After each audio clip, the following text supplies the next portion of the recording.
Okay, so if you see the cat there leaving, skid loader broke, so my dad's gonna lift that, use that to lift it on the trailer. Never done that before, but yeah, it should work, right? I'll go with it.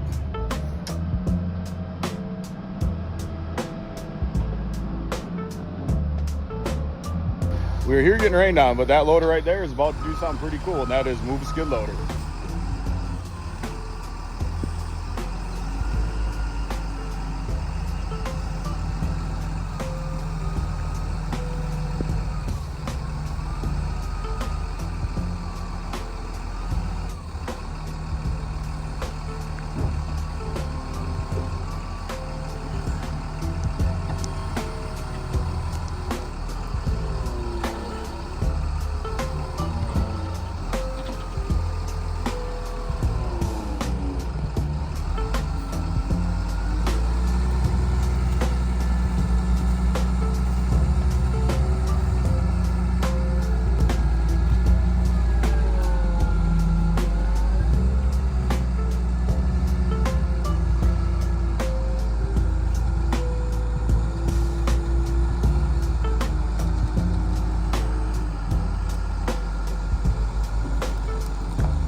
Look, I was more just in awe that it looked that easy. I told you.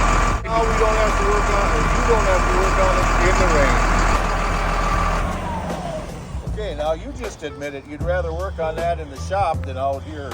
Think of how we would have fought to get that on, and we would have had to call if you can even tow it. Yep. And this way we just lifted it up and set it under there. The belly pans of that are so stout, we know we are not going to hurt anything. This was the safest, best method. Okay, I'm gonna get going because the rain's picking up. Yeah, but we're not soaked through yet, so that's No, kinda cool. No, this worked out really good. Pretty amazing.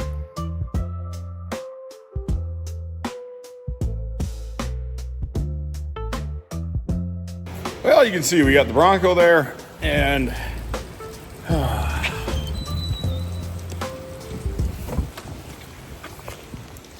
sorry, I should have brought you a raincoat. Oh, I'm fine. I'm going inside out of the rain. I don't blame you. Well, as you can tell, it's a rain day, which is good. Andre just got rained out of work, and I got a Bronco here. We're gonna try a couple different things to see if we can't get this motor turned over. First thing we're gonna do is get a block heater. There, we found out that there was a block heater next to the starter, and once you know it, I got a cord here. So we're gonna try and plug that in. What the block heater does is the block heater actually will heat the coolant up. We usually use them in cold weather, so everything starts better. In this case, what we're hoping is with the heat cycles, maybe we can get that piston to let go from the liner. We still don't know why this thing's not turning over. So one thing at a time, but right now, you're gonna see the stack of block heater cords that we got here. And once you know it, I got one for a Ford. Do me a favor, give it like 2 more pumps. Oh, what we got? Is it dropping already? Yep. Went up, held it, and then started dropping. Wow. Bring it up again, try it, but I think it's just going.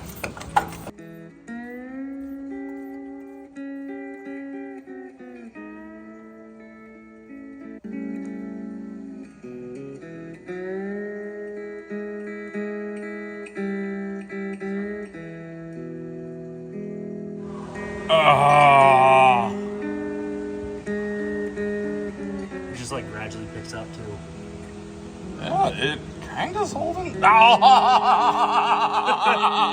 That's what we get. Way too soon. I mean, unless we're. I don't hear any. Yeah, I mean, the only thing we could do, I got some. I know I got some antifreeze. Unless it's moving it around in the heater core and shit from being that low, but more than likely, we kind of know.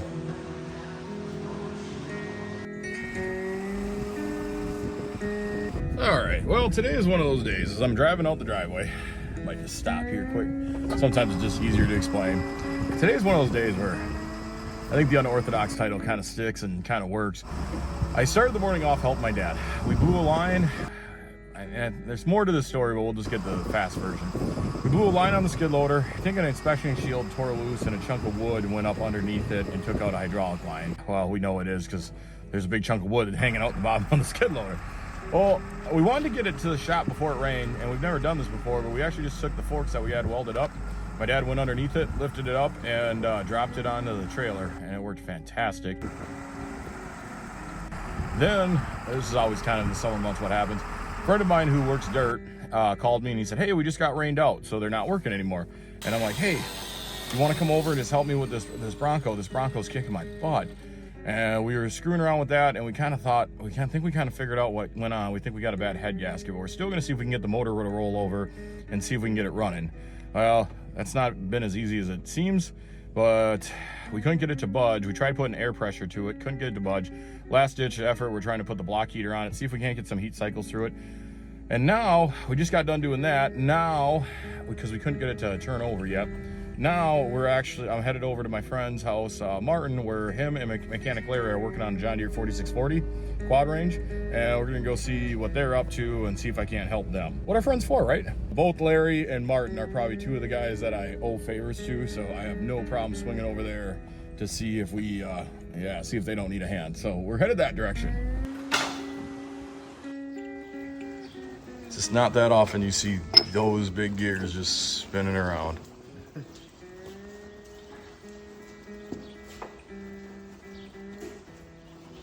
Point right here, I gotta admit, Larry is gonna cringe when he sees this section of the video because truthfully, I don't exactly remember all of the technical terms for a quad range transmission. More fun when it was spinning. I can't lose the bolt when it's spinning.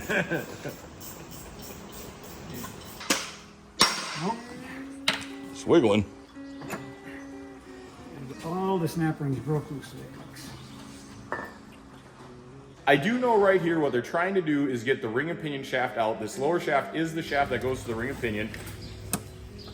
There we got a snap ring somewhere. And then this other shaft that they're pulling out right now, this is the counter shaft. But other than that, I didn't get really any in-depth verbiage, knowledge, or anything like that when it comes to dismantling this. Okay. And then back into the hole the rest of the way. It's a heavy old bit. Here, let me get this. Hey, remember that comment about feisty checks? There's the next chunk.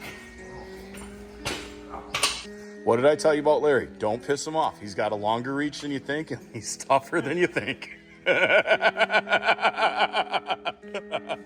literally is what I was telling him last night. Like, don't piss him off.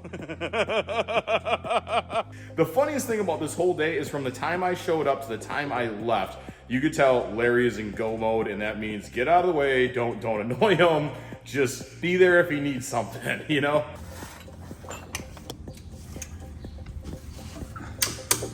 It's always fun watching him work, ain't it? Have to measure the thickness on that because it got Okay, different. 71, 73, 75, 79 thousandths. Yeah, I was there for about 3 hours, and believe me when I tell you, Larry never quit moving. One of my all-time favorite things is watching silver-haired grandpas not act their age. How's that for a shaft?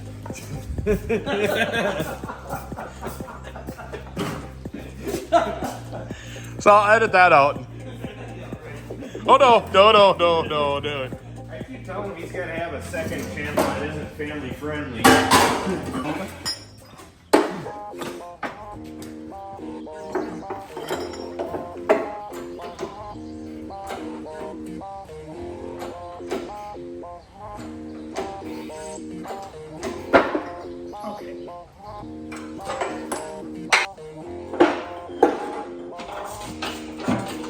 You want me to kind of catch that shaft or?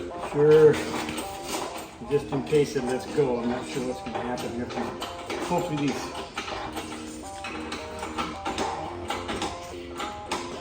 There you go. All right. Straight down with that guy.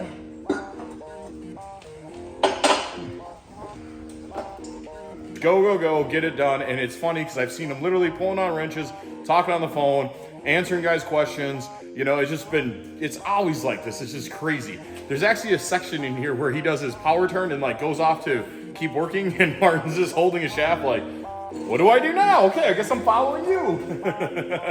So it was really fun this day to roll in and just kind of be the observer, lend a hand if I needed it, or if they needed it. They didn't really need it. They had it pretty much ripped apart by the time we got to this point. I'm hoping when Mechanic Larry puts the tractor back together, I can be there and we can go more in depth in reassembling a quad range.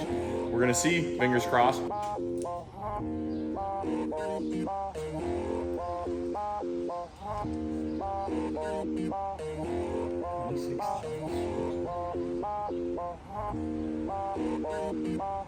I'm here in my friend Martin's shop, and if you notice, there's nothing under the rear end of that tractor, and there should be, but we're actually here with Mechanic Larry, and Larry and Martin have been going after this thing, and I will not claim that I accomplished anything or any form of help. They did all this, because Larry's going to point out that I showed up late.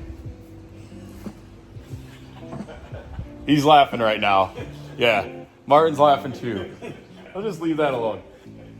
I had a busy morning. Jeezers. So anyways, yeah, as they're still laughing, yep, they're actually more impressed. They're like, hey, he pointed it out. Single guy time. All right, so I'm just leaving Martin's place, and it's kind of funny because, yes, everyone can poke fun that I was late, but Larry was supposed to come tomorrow, and I was gearing up for coming down here tomorrow. So last night at about 9:30, when I found out he was coming today, I was doing the mad dash to try to move around the schedule so I could get here. So there's more to the story than just me being late. I don't care, but it seems like a lot of people have an opinion about it, so whatever.